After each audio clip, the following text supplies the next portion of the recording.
রাজধানীর গুলশানে মাকসুদা বেগম নামে একজন মহিলা, রাজধানীর গুলশানে মাকসুদা বেগম, বয়স 60 উনি ওনার নিজস্ব ফ্ল্যাট বাড়িতে থাকতেন এবং ওনার কেয়ারটেকার সোহেল রানা দীর্ঘ 10 বছর ধরে তার দেখাশোনা করতেন। তো মাকসুদা বেগম বেগম ভদ্র মহিলার হাজবেন্ড মারা গেছেন এবং এক ছেলে এক মেয়ে, দুজনই অস্ট্রেলিয়া সেটেল। তো তার ছেলে মেয়েরা তার দেখাশোনা করে এবং তার এক ছোট ভাই দেবর, সে পার্শ্ববর্তী আরেকটা ফ্ল্যাটে থাকে, আরেকটা নিয়ার বাই একটা বাড়িতে ফ্ল্যাটে থাকে, মাঝে মাঝে এসে খোঁজ খবর নেয়। তো এই সোহেল রানা 10 বছর ধরে কেয়ারটেকার হিসেবে মাকসুদা ভদ্র মহিলার খুব বিশ্বাস এবং আস্থা অর্জন করে। তো হঠাৎ করে বন্ধু বান্ধবের দুষ্ট বুদ্ধিতে সে এই ভদ্র মহিলাকে অপহরণের পরিকল্পনা করে।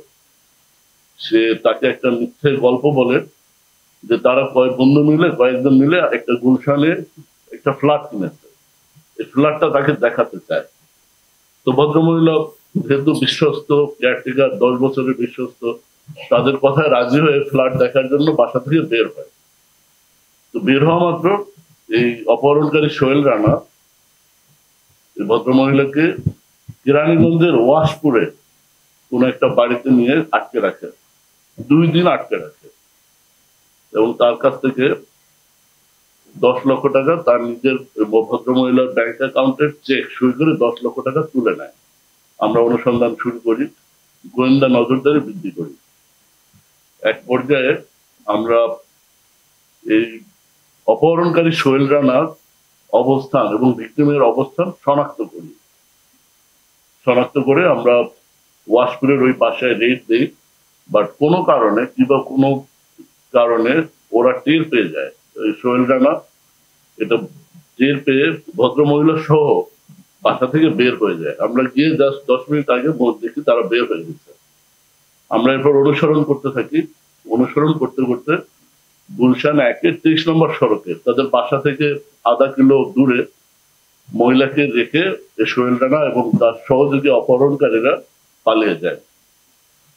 আমরা ভদ্রমহিলাকে উদ্ধার করে তার বাসায় সসম্মানে পৌঁছে দিই এবং তার ভাই ওই দিনই অপহরণের মামলা করেন এবং অপহরণ এবং নারী শিশু নির্যাতনের অপহরণের মামলা করেন, গুলশান থানায় মামলা করেন।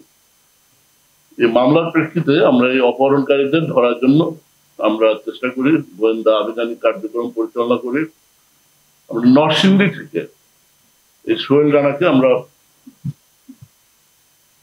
21 তারিখে নরসিংদী থেকে আমরা সোহেল রানাকে গ্রেপ্তার করি এবং সোহেল রানার দেওয়া তথ্য মতে আমরা রাত 1টা পর্যন্ত, বিকেল থেকে রাত 1টা পর্যন্ত অপেক্ষা করে ভাসানটেক এলাকা থেকে অপহরণকারীর অপর দুই সহযোগী সারোয়ার হলো সোহেল রানার ভাইরা ভাই, আর আশরাফুল ইসলাম সারোয়ারের বন্ধু, এই দুজন অপহরণকারীকেও গ্রেপ্তার করি। অর্থাৎ টোটাল 3 জন অপহরণকারীকে আমরা গ্রেপ্তার করি।